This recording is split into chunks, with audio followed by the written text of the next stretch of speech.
हम बात कर रहे थे नेपाल। तो नेपाल को स्पर्श करने वाले राज्य जो हैं वो हैं उत्तराखंड, उत्तर प्रदेश, बिहार, सिक्किम, वेस्ट बंगाल। तो इतने राज्य जो हैं वो नेपाल को स्पर्श करने का कार्य करते हैं। नेपाल की जो सीमा है वो एक नेपाल तिब्बत उत्तराखंड में संधि हुई हमारी, और एक सुगोली की संधि के साथ जानी जाती है। बिहार जो है नेपाल के साथ सबसे बड़ी सीमा बनाता है। सुगोली की संधि 1814-15 में हुई थी और 1916 में इसका अनुमोदन किया गया था, जिसके तहत नैनीताल, अल्मोड़ा, गढ़वाल, देहरादून, शिमला ब्रिटिश क्षेत्र में आ गए। वर्तमान भारत नेपाल सीमा का निर्धारण भी 1858 में किया गया। निर्णय लिया गया कि भारत नेपाल की सीमा के दोनों ओर 10 गज के चौड़ाई वाले एक भूमि को एक पट्टी के रूप में परिरक्षित किया जाएगा।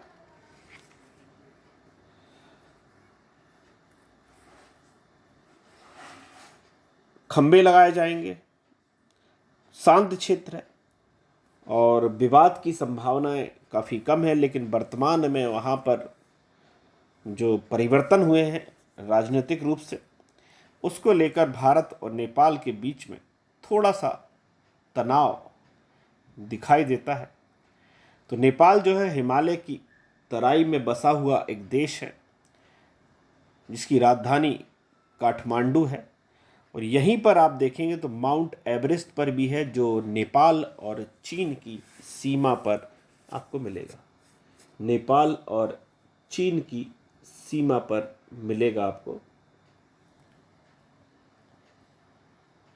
नेपाल को लेकर जो अभी हाल में विवाद हुआ है वो ट्राई जंक्शन डिस्प्यूट कहलाता है। काला पानी के लेकर जो विवाद हुआ है, एक ट्राई जंक्शन जो है इंडिया चाइना के साथ जो ट्राई जंक्शन है उसको लेकर हुआ है, जो लिपुलेख दर्रे के पास है काला पानी, इसको लेकर है। 1816 की जो सुगोली की संधि हुई है, इसमें काली नदी को दोनों के बीच की बॉर्डर बना लिया है। लेकिन काला नदी जो है, इसी काली नदी को भारत में हम शारदा के नाम से जानते हैं। इसी काली नदी को भारत में हम शारदा के नाम से जानते हैं।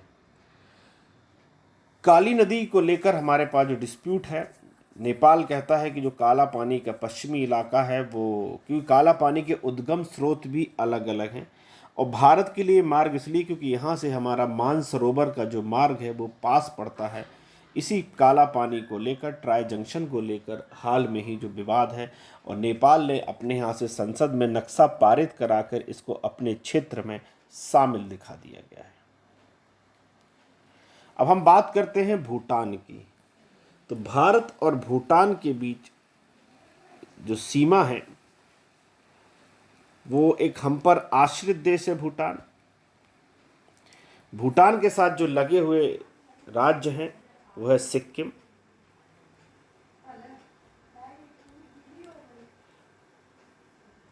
वेस्ट बंगाल, असम और अरुणाचल प्रदेश। जिसमें से सर्वाधिक सीमा असम के साथ है, 267 किलोमीटर। देखो, आपको ये सारी चीज़ें याद करनी है कि पाकिस्तान के साथ सबसे ज़्यादा सीमा कौन बनाता है, तो जम्मू एंड कश्मीर बनाता है। पाकिस्तान के साथ सबसे बड़ी सीमा किसकी है, जम्मू एंड कश्मीर की है। नेपाल के साथ किसकी है, बिहार की है। भूटान के साथ किसकी है, असम की सबसे बड़ी सीमा है। आगे हम चलते हैं इसके। तो भूटान जो है, आप देखें जो चीन को लेकर अभी हाल में विवाद हुआ था, यह है चुम्बी वैली, जहाँ से सिक्किम से निकलते हैं और प्राचीन काल में यहीं से जो बौद्ध भिक्षु जाया करते थे। इस जगह को लेकर चीन ने जो है वो विवाद पैदा किया है, जहाँ पर भारत ने पहुंचकर इस जगह को बचाया है। और ये चिकन नेक वाली जगह है जिस पर जो है अधिकार करने की बात की जा रही इस जगह पर, जिससे वो पूर्वोत्तर राज्यों को भारत से अलग कर सके। अब बात करते हैं हम भारत और बांग्लादेश की। तो बांग्लादेश के साथ जुड़ा हुआ है वेस्ट बंगाल, मेघालय, त्रिपुरा, मिजोरम, असम। इतने राज्य जो हैं वो, ये है जो चिकन नेक। इसको तोड़ देंगे तो क्या होगा कि भारत का संपर्क कट हो जाएगा। पश्चिम बंगाल, असम, मेघालय बांग्लादेश की सीमा के साथ जुड़े हुए हैं। सर्वाधिक लंबी सीमा है जो भारत की 4096 जो किलोमीटर है वो इनके साथ, इसमें असम, मेघालय, त्रिपुरा, मिजोरम, पश्चिम बंगाल है। सर्वाधिक सीमा जो है पश्चिम बंगाल के साथ है। और त्रिपुरा एक ऐसा राज्य है, एक प्रश्न आता है एग्जाम में, जो तीन तरफ से, तीन ओर से बांग्लादेश से घिरा हुआ है। ये देखिए, तीन ओर से बांग्लादेश से घिरा हुआ है। हम देखें तो सीमा जो है मानव निर्मित है, रेडक्लिफ लाइन बनाई गई थी। और अगर हम बांग्लादेश की कहानी की बात करें तो बांग्लादेश के बारे में देखें कि बांग्लादेश जो है वो 1971 के पहले पूर्वी पाकिस्तान के नाम से कहा जाता था। पूर्वी पाकिस्तान कहते थे। बांग्लादेश के राष्ट्रपिता जो है शेख मुजीब उर रहमान को बांग्लादेश का राष्ट्रपिता कहा जाता है। बांग्लादेश के साथ जब 1971 में पश्चिमी पाकिस्तान ने हमला किया तो बांग्लादेश मुक्ति वाहिनी के साथ भारतीय सेना ने मदद की और 1971 में बांग्लादेश का जन्म हुआ, श्रीमती प्रधानमंत्री इंदिरा गांधी के नेतृत्व में। तो भारत और बांग्लादेश के बीच जो 4 क्षेत्र ऐसे हैं जिन पर दोनों लोग दावा करते हैं, वो 4 क्षेत्रों में से पहला नाम है राजशाही। राजशाही जो बांग्लादेश में है, और दूसरा है मुर्शिदाबाद जो भारत में है। तीसरा है करीमपुर जो भारत में है। चौथा है दौलतपुर जो बांग्लादेश में है। इन 4 क्षेत्र को लेकर दोनों लोग विवाद करते रहते हैं। रेडक्लिफ लाइन है और माता भांगा नदी की सीमा बना लिया गया है। और इसके अलावा एक और विवादित क्षेत्र है सिलहट, बांग्लादेश के सिलहट जिले में, और ऊपर से गारो खासी जयंतिया के मध्य बने हैं। और एक विवाद है बारी सारी। तो ये इनको लेकर विवाद चलता रहता है। 2001 में छोटी सी झड़प हुई थी जब बांग्लादेश राइफल्स के जवानों ने मेघालय के पीर दीवा गांव को अपने कब्जे में ले लिया और सीमा सुरक्षा बल के 18 जवानों की हत्या कर दी। अन्यथा ये सीमा जो है शांत रहती है, लेकिन समस्या है बांग्लादेश घुसपैठियों की, जो बांग्लादेश से रोजगार की तलाश में भारत आते हैं और भारत में निवास करने लगते हैं और अवैध प्रवास के रूप में यहाँ पर रहने लगते हैं। तो बांग्लादेश के बारे में हम देखें तो बांग्लादेश के साथ हमारा समझौता भी हुआ है, जिसमें हमने 111 भारत के क्षेत्र जो है बांग्लादेश में चले गए हैं और बांग्लादेश के 51 क्षेत्रों के साथ अदला बदली हुई है अंतः क्षेत्रों की। और 31 जुलाई 2015 को इसे लागू कर दिया गया। 31 जुलाई 2015 को रात्रि को इसे लागू कर दिया गया। भारत के 111 क्षेत्र और बांग्लादेश के 51 क्षेत्र भारत में आ गए और ये बांग्लादेश में चले गए। तो भारत के कुल क्षेत्र जो है 17,160 एकड़ के क्षेत्र चले गए हैं, जबकि बांग्लादेश के 7,110 एकड़ की भूमि भारत को मिली है। तो इस तरह से इन दोनों के बीच में समझौता हुआ। जो 31 जुलाई 2015 को लागू हो गया। यद्यपि यह समझौता 2011 में भारत के प्रधानमंत्री मनमोहन सिंह के काल में हुआ और 2014 में सभी राजनीतिक दलों ने संसद में समझौते का अनुमोदन कर दिया और 2015 में, जैसा कि मैंने बताया, इसे लागू कर दिया गया। इसमें बांग्लादेश के 14,215 व्यक्ति भारत के नागरिक बन गए। तो इस तरह अदला बदली हुई और 30 नवंबर 2015 को यह कार्य पूरा कर लिया गया। तो ये है बांग्लादेश के साथ हमारी सीमाएं।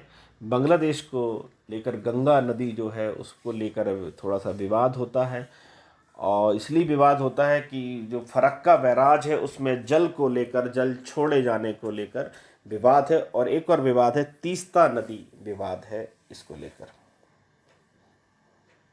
अब हम बात करते हैं भारत और म्यांमार की सीमा को लेकर। भारत और म्यांमार की जो सीमा है वो उसमें मिजोरम, मणिपुर, नागालैंड, अरुणाचल प्रदेश जो है इसे स्पर्श करते हैं। 4 राज्य हैं इसे स्पर्श करते हैं। अराकान युवा पर्वत जो है दोनों के बीच में सीमा बनाने का काम करता है। यह सीमा निर्धारण 1826 की यान्दाबू की संधि के तहत किया गया। 1826 की यान्दाबू की संधि के साथ किया गया। सर्वाधिक सीमा अरुणाचल प्रदेश बनाता है, सर्वाधिक सीमा अरुणाचल प्रदेश बनाता है और इसका निर्धारित संधि को पुनः निर्धारित किया गया 1967 में, जिसके माध्यम से दोनों के बीच में सीमा है। तो 1967 में कुछ विवाद हुए थे, विशेषकर जो विवाद था वो दीपिहू दर्रे को लेकर था। भारत और म्यांमार के बीच जो विवाद था वो दीपिहू दर्रे को लेकर था, क्योंकि दर्रा म्यांमार और चीन की सीमाओं का सम्मिलन क्षेत्र है और इसको लेकर लेकिन अब विवाद कम है। लेकिन अभी हाल में ही हम देखें तो नागा, मिज़ो और जो अन्य जो अलगाववादी हैं उनको म्यांमार और चीन का समर्थन मिल रहा है और म्यांमार के रास्ते इनको विभिन्न प्रकार के नशीले पदार्थों का और हथियारों की तस्करी इन क्षेत्रों के माध्यम से की जा रही है। हाल में ही आपने देखा होगा म्यांमार के साथ हमने जो है मिजोरम तक अपनी सामग्री पहुंचाने के लिए काफ़ी लंबा मार्ग होता है। अगर हम यहाँ से यहाँ जाते हैं ऐजवाल तक पहुंचाने के लिए लंबा मार्ग है या बांग्लादेश से होकर जाना पड़ता है, तो हमने क्या किया, कलकत्ता से सिरते तक आपकी जो है जो सामग्री है वो जाएगी। फिर पलेटवा तक नदी मार्ग से जाएगी। फिर से रिपीट कर देता हूँ आपको, ये जो मार्ग है ये समुद्री मार्ग है, ये नदी मार्ग है और ये जो आपको दिख रहा है ये थल मार्ग है। इनके माध्यम से ऐजवाल तक जाएगी। अभी हाल में ही म्यांमार के साथ हमने ऐसा समझौता किया।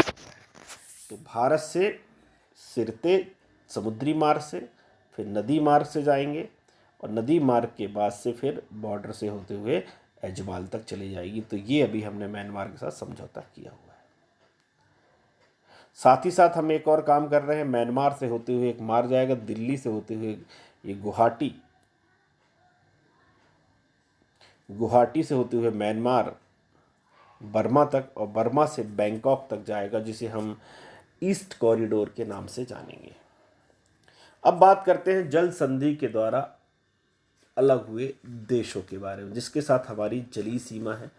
तो भारत की जो जलीय सीमा की अगर हम बात करें, हम बता चुके हैं जलीय सीमा जो है मुख्य भूमि की कितनी है।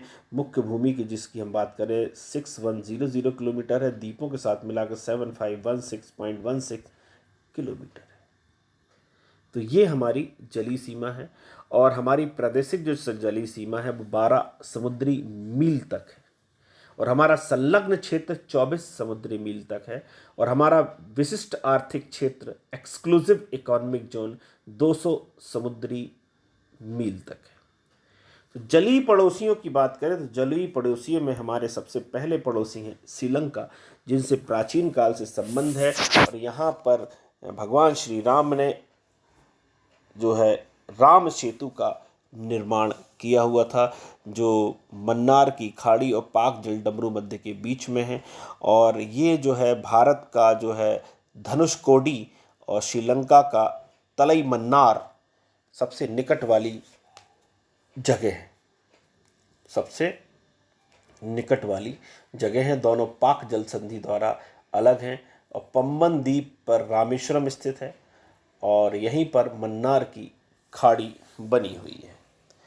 दोनों के बीच में जो विवाद है वो कच्चा तीबू द्वीप को लेकर है। किसी किसी बुक में आपको लिखा मिलेगा काची टीबू, इसको लेकर विवाद हुआ है। ये काचू टीबू द्वीप जो है 1947 में श्रीलंका को दे दिया गया था। दूसरा विवाद था हमारा LTTE को लेकर विवाद था। अभी विवाद क्या है, इसकी पृष्ठभूमि में अगर हम जाएं इस विवाद की, तो हम देखें श्रीलंका जो है वो राजराज प्रथम के काल में उत्तरी श्रीलंका को जीत लिया गया था चोल राजाओं के द्वारा, और राजेंद्र प्रथम ने पूरे श्रीलंका को जीत लिया था। तो चोल काल में श्रीलंका जो है चोल साम्राज्य का हिस्सा रहा है। तब से तमिलों ने बसना शुरू कर दिया। ये बात कर रहा हूँ मैं आज से लगभग 1000 वर्ष पूर्व की। लेकिन इसके बाद भी उन तमिलों को बेहतर नागरिकता और सुविधाएं नहीं मिली, तो उन्होंने अपने एक आतंकवादी संगठन का निर्माण कर लिया, जो पूर्णतः गलत था। किसी प्रकार की आतंकवादी गतिविधि को हम कोई सह नहीं दे सकते हैं, और इसलिए इसका हमने विरोध किया। और हमने हमारे लोग होने के बावजूद भी आतंकवाद के कारण हमने इसका विरोध किया, और 1987 में हमने शांति सेना जो है श्रीलंका भेजी, और इसी शांति सेना के कारण लिट्टे जो है भारत के प्रधानमंत्री राजीव गांधी की हत्या कर दी, और 1991 में राजीव गांधी के लिट्टे के आतंकवादियों द्वारा मार दिया गया। वर्तमान में LTT जो है वो संगठन लगभग पूरी तरह समाप्त हो गया है, और आज भी संयुक्त राष्ट्र संघ में तमिलों के मानवाधिकार को लेकर मुद्दा चलता रहता है। दूसरी समस्या हमारी आ रही है कि श्रीलंका की चीन के साथ नज़दीकियां बन रही। हम्बनटोटा नामक बंदरगाह जो है चीन यहाँ पर विकसित कर रहा है। साथ ही साथ कोलंबो बंदरगाह के विकास का योजना भी जो है वो चीन के द्वारा तैयार की गई है, जिसको लेकर भारत का थोड़ी समस्या है, क्योंकि चीन के साथ नज़दीकियां बढ़ना हमारे पड़ोसी की हमारे लिए थोड़ा खतरे की बात हो सकती है। तो ये है एडम्स ब्रिज, जिसे हम एडम्स ब्रिज कहते हैं। वास्तव में उसका असली नाम राम सेतु है। तो ये जो पुल है काफ़ी प्राचीन पुल है, और इस पुल के कारण जो है जितनी भी नावें होती हैं उनको अगर भारत से श्रीलंका जाना होता है, तो मैं मैप में बता दूं तो वो श्रीलंका जाने के लिए इस मार्ग का अनुसरण करते हैं, जो लंबा पड़ता है। इसलिए हम यहाँ पर क्या कर रहे हैं, इस जगह को खोद देंगे, जिसे हम सेतु समुद्रम परियोजना कहेंगे, जिसमें हम क्या करेंगे और गहराई में इसको कर देंगे, तो जिससे क्या है हमारे पास जाने की सुविधा आसान हो जाएगी। तो ये हो जाएगी सेतु समुद्रम परियोजना। तो ये है भारत और श्रीलंका के बीच की कहानी। तो सेतु समुद्रम परियोजना जो है मन्नार की खाड़ी को सेतु समुद्रम परियोजना क्या करेगी, वास्तव में उस जगह पर समुद्र को गहरा किया जाएगा, नहर का निर्माण किया जाएगा, मन्नार की खाड़ी को पाक जल संधि से जोड़ने का काम करती है सेतु समुद्रम परियोजना। आगे चलते हैं, हमारा एक और जलीय संपर्क है मालदीव के माध्यम से। तो ये मालदीव है जो आपको दिख रहा है, ये भारत से लक्षद्वीप के ज़्यादा निकट है ये मालदीव। मालदीव के बारे में देखें तो मालदीव की राजधानी माले है, और यहाँ की जो बोली है वो दिवेही है। मालदीव की जो बोली है वो क्या है, दिवेही है, और दिवेही भाषा का प्रयोग किया जाता है। लक्षद्वीप के मिनी क्वाय से 8 डिग्री चैनल के द्वारा मालदीव भारत से अलग होता है। मालदीव के बारे में अगर हम देखें तो अब यहाँ पर एक मैं और समस्या साथ साथ में बता देता हूँ कि चीन जो है म्यांमार में भी अपना बेस बना रहा है, बांग्लादेश में भी अपना बेस बना रहा है। फिर से रिपीट कर देता हूँ, देखिए सिरते, चिटगांव, श्रीलंका में हम्बनटोटा, ठीक है, और पाकिस्तान में ग्वादर बंदरगाह चीन के द्वारा विकसित किए जा रहे हैं, जिससे वो भारत को घेरने की तैयारी कर रहा है। साथ ही साथ उसने जिबूती में भी अपना केंद्र बना लिया है। इंडिया ने भी सेशल्स में, मेडागास्कर में और मॉरिशस में अपने नेवल सेंटर बनाकर रखे हुए हैं। भारत ने भी ईरान के चाय बहार में अपना केंद्र बनाया हुआ है। तो ये है मालदीव। तो मालदीव के साथ किसी प्रकार का विवाद नहीं है। मालदीव जो है टूरिज्म के लिए जाना जाता है। इसके अलावा हमारी जलीय सीमा को संपर्क करने का काम जो है वो इंडोनेशिया भी करता है।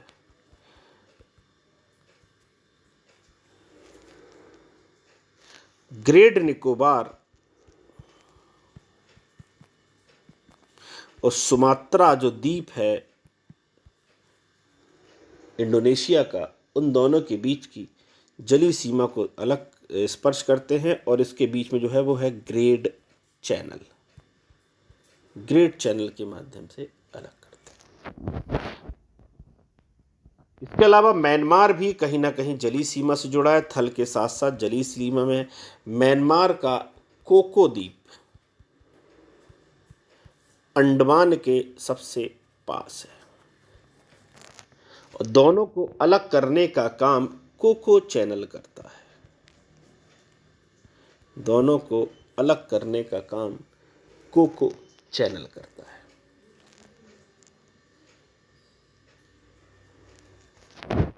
इसलिए कोई प्रश्न आए कि अंडमान निकोबार द्वीप किसके ज़्यादा करीब है, तो अंडमान निकोबार जो द्वीप है वो म्यांमार के ज़्यादा करीब है। फिर से मैं अब रिवीजन करा देता हूँ। थली सीमा वाले कौन कौन से हैं? गुजरात, राजस्थान, पंजाब, जम्मू कश्मीर, हिमाचल प्रदेश, उत्तराखंड, यूपी, बिहार, जम्मू कश्मीर से लद्दाख भी जोड़ लेंगे, वेस्ट बंगाल, सिक्किम, असम, अरुणाचल प्रदेश, नागालैंड, मणिपुर, मिजो, त्रिपुरा, मेघालय। मेघालय केवल बांग्लादेश के साथ सीमा बनाने का काम करता है। यहाँ पर एक और काम करेंगे, वेस्ट बंगाल। वेस्ट बंगाल 3 देशों के साथ सीमाएं बनाता है। कौन कौन से 3 देश के साथ बनाता है? वेस्ट बंगाल बनाता है नेपाल के साथ। अलग अलग मैप में बता देते क्योंकि यहाँ जगह थोड़ी सी कम है। समुद्र तटीय क्षेत्र कौन कौन से हैं? तो समुद्र तटीय क्षेत्र को हम जरा देखते हैं ध्यान से कि समुद्र तटीय क्षेत्र हमारे कौन कौन से हैं। समुद्र तटीय क्षेत्रों में देखें तो गुजरात, महाराष्ट्र, कर्नाटक, केरल, तमिलनाडु, आंध्र प्रदेश, ओडिशा, वेस्ट बंगाल। जबकि केंद्र शासित प्रदेश में दादर नगर हवेली, दमन दीव और पौंडीचेरी ये जलीय सीमा का निर्माण करने का कार्य करते हैं।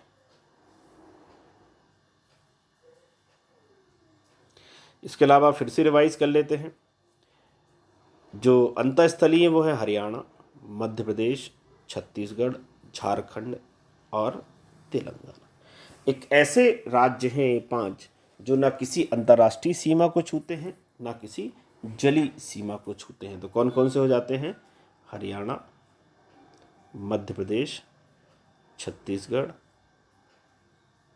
तेलंगाना और झारखंड।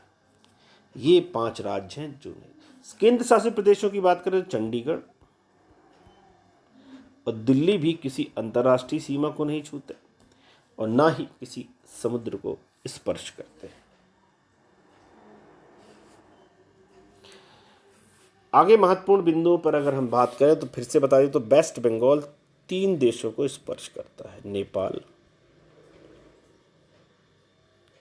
भूटान, बांग्लादेश। अरुणाचल प्रदेश भी 3 को करता है, चीन, भूटान और Myanmar. Jammu Kashmir special condition में करेगा लेकिन अब नहीं करेगा क्योंकि अब जम्मू कश्मीर केवल 2 को करेगा, अफगानिस्तान और पाकिस्तान को। लेकिन अफगानिस्तान में कब? जब पीओके हमारे साथ होगा। जब पीओके हमारे साथ होगा तब वो स्पर्श करने का कार्य करेगा। इसके अलावा कुछ महत्वपूर्ण बातें देखें। 8 डिग्री चैनल क्या है? तो लक्षद्वीप और मिनी क्वाय के बीच, मिनी क्वाय द्वीप के बीच जो है वो है 8 डिग्री चैनल, 9 डिग्री चैनल। तो 9 डिग्री जो चैनल है एक मिनट फिर से रिपीट कर देता हूँ, थोड़ा सा चेंज कर लीजिएगा। 8 डिग्री चैनल जो है वो मालदीव और मिनी क्वाय के बीच में है। 9 डिग्री चैनल जो है वो लक्षद्वीप और मिनी क्वाय के बीच में है। 10 डिग्री चैनल लिटिल अंडमान और कार निकोबार के बीच में। 10 डिग्री चैनल लिटिल अंडमान और निकोबार के बीच में है 10 डिग्री चैनल। ग्रेट चैनल में बता चुका हूं, सुमात्रा और निकोबार के बीच में है। डंकन पास दक्षिणी अंडमान और लिटिल अंडमान के बीच में है। डंकन वो दक्षिणी अंडमान और लिटिल अंडमान के बीच में है। और मैं बता चुका हूँ श्रीलंका और भारत बीच में पाक जल संधि है, पाक जल संधि है, और म्यांमार के साथ कोको चैनल है। तो ये हो गया आपका पड़ोसी राज्यों के साथ हमारे संबंध जो हैं वो कैसे हैं। ये सारी चीज़ों की जानकारी आपको यहाँ से प्राप्त हो गई है। तो मैं आपको बता भी चुका हूँ कि किन किन देशों के साथ हमारे क्या क्या मुद्दे हैं। चीन जो है हमें स्ट्रिंग ऑफ पल्स और वन बेल्ट वन रोड के माध्यम से घेरने का तैयारी कर रहा है, जिसके कारण हमें शत्रु के शत्रु अर्थात जापान के साथ, फिलीपींस के साथ समझौता करना पड़ रहा है, और हम दक्षिणी चीन सागर के मुद्दे पर इन देशों को समर्थन भी दे रहे हैं, और हम अपनी एक्ट ईस्ट पॉलिसी को आगे बढ़ाने का काम कर रहे हैं। तो कश्मीर का मुद्दा है हमारा पाकिस्तान के साथ, जो अब लगभग भारत की तरफ से तो सॉल्व हो चुका है। दूसरा हमारा मुद्दा है सिंधु जल नदी समझौता। पाकिस्तान के साथ एक विवाद का है सिंधु नदी जल समझौता 1960 में जो हुआ था। इसके तहत हमने जो ऊपर की जो 3 नदियां हैं अर्थात सिंधु, झेलम, चिनाब, इनका जल पाकिस्तान के लिए है, और शेष 3 नदियां जो हैं सतलज, रावी, व्यास, ये भारत के लिए है। तो इनको लेकर विवाद होता रहता है। भारत को पाकिस्तान की नदियों पर केवल 20% जल के प्रयोग का अधिकार लिया हुआ है, जिसको लेकर काफ़ी विवाद होता रहता है, क्योंकि भारत जो है चिनाब पर भी बहुत सारी परियोजनाओं का निर्माण कर रहा है, जैसे बगली हार परियोजना है। साथ ही साथ झेलम की जो सहायक नदी किशन गंगा, उस पर भी हम बांध का निर्माण कर रहे हैं, जिसे किशन गंगा परियोजना कहा जाता है, और एक किशन गंगा को ही पाकिस्तान में नीलम नदी के नाम से जाना जाता है।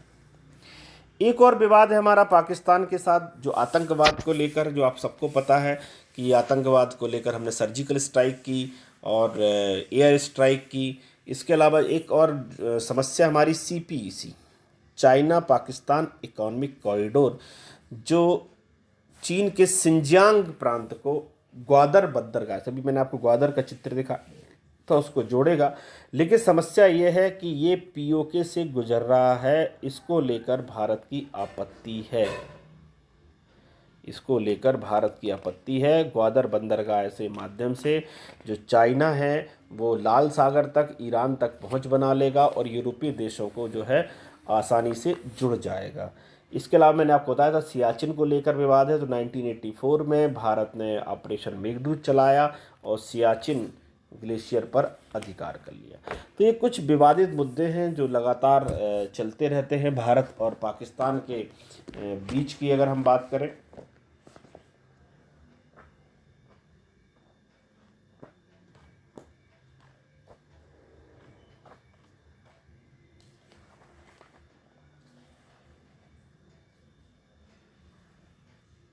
अगले जो हमारा अध्याय होगा उसमें हम भारत की जियो मॉर्फोलॉजी और इसके हम उच्चावाच को देखने का काम करेंगे।